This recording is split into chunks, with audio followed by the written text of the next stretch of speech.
Make me understand how you walked out of that theater without putting Ethel under arrest and in protective custody. You don't want to understand. What I wanted to do, Frank, was help. You wouldn't have had a chance at Ethel if I hadn't done everything in the sun to keep her there. Or if I hadn't spotted her in the first place, you know. All right, Dave. Oh, you both deserve a medal. What we deserve is a little more respect than we're getting. Believe it or not, Frank, I felt awful about the beach house. I wanted to collar Ethel so badly because it was a way we could get to Charlotte within the law. The only way to get to Charlotte is to leave Ethel on the loose. And why do you think that? What did she tell you? Well, frankly, Siobhan, I don't feel free to discuss that with you. Because you've proved by your behavior that you have to act more like a cop than my sister. Oh, please. Oh, no. I wouldn't want you to compromise any of your principles. All right, the both of you. Let's sit down and be calm. I'm still trying to get some information here. Dave is absolutely right. Fighting is not going to get anybody anywhere. We don't know where Charlotte is, and she's causing all the trouble. Okay. Okay, the way I see it is, Ethel is our one link to Charlotte. Why do we need a link to Charlotte if we have her? What Ethel did is actionable.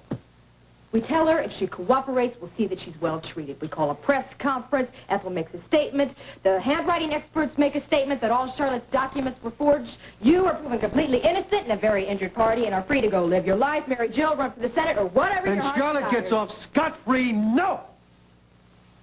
Ethel is not enough. It was Charlotte's face that the public saw, and it's her. It's her I want standing in front of them, and I want her to eat crow. Well, you might have that, too, eventually, if you would just let the authorities do their job. You are so naive and innocent. The federal attorney doesn't give a damn what makes you think the people downtown are going to go out of their way to help me. That is baloney! That is not, it's the truth. They're not exactly falling all over themselves to give me any assistance, That's what Siobhan. you want to think, isn't it, Frank? Because that gives you license to go do what you want to do. Oh, right, Siobhan, that's enough. No, it's not enough. She's really confused him, Ma. Charlotte has completely taken him over. Boy, I gotta give her credit. She got you where it hurts the most, right in the middle of the ego. And nobody, and I mean nobody, does that to Frank Ryan and gets away with it. He can't think of anything but Charlotte. You really can't blame him, Siobhan. She's rich, she's gorgeous, she's fascinating. What else does Frank have right now? Jill is running for Congress when he should be. He can't even have his pictures in the paper with Jill. Oh, can it, will you, Dean? All right, I don't want to hear any more. For me either, right, Ma? Only Precious Firstborn speaks the truth. No reason or sanity may oppose him. The rest of us could all be saints and holy martyrs, but as far as you're concerned, the sun rises when Frank gets up in the morning. Well, unless, of course, he tells it not to. Siobhan, I am not taking sides here.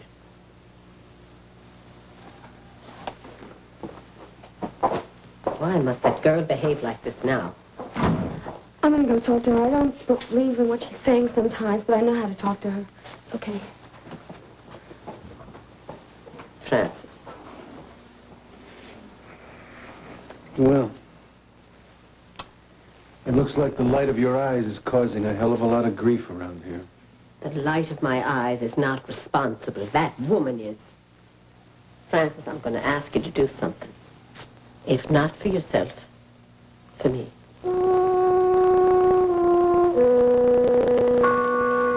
Maybe that's it. You know, when Ray and I used to fight over my column, it was a matter of either give in to her or resign. I mean, we had a history. We respected one another. For a long time, I was the only one who knew the whole story about her and your father. So she still felt like a friend. Yeah, on some level, weird as it sounds, right, a friend. That's what gets me. Betrayal. Something like that, yeah. Yeah, you know, it's one thing to put me in a position where my principles are hers, but to attack me, where I have no choice, no way to fight back. That's not the kind of behavior I expect from somebody I care about. Oh?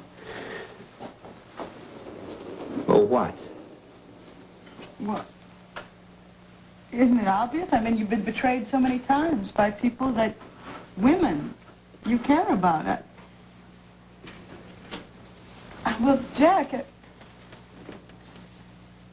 So Ray's doing all that has got to be loaded with all of that stuff. Jack, you've been abandoned 3 times by women who were essential to you.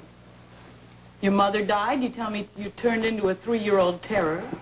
Sister Mary Joel took off, so you practically became a juvenile delinquent, and then Mary broke through all that, married you, and then died.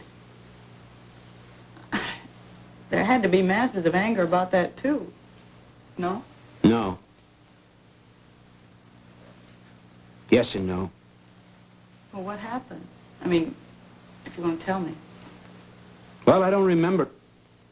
I know what happened. I'm not sure about what I felt. Did you cry?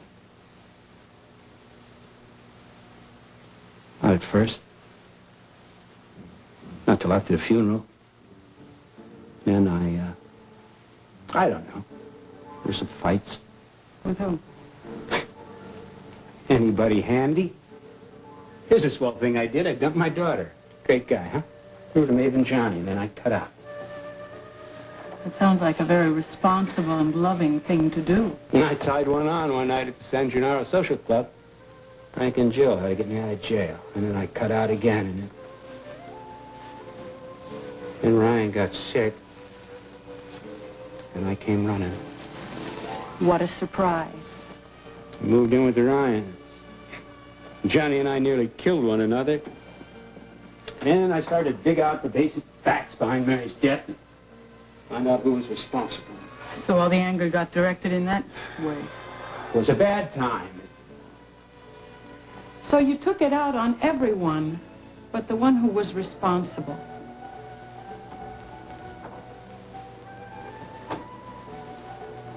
Mary wasn't there. Mary checked out. Just like all the rest of them.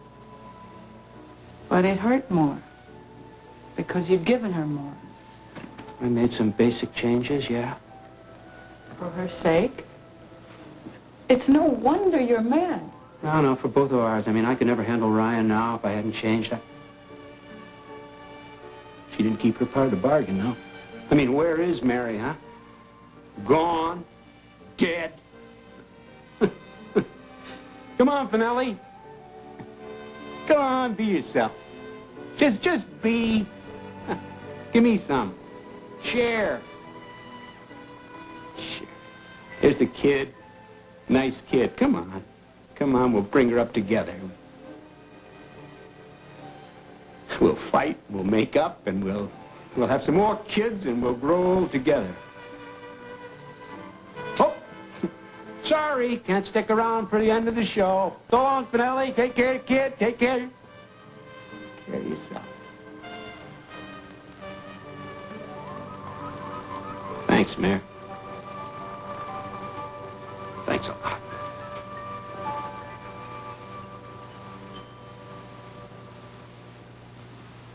I'm sorry. Not at all.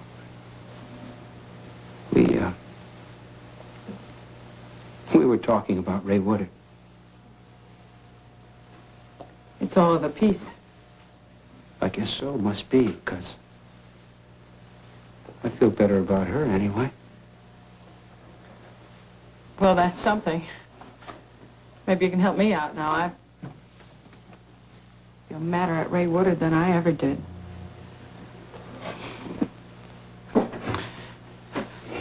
Do I have to run 10 miles? No. Thank you.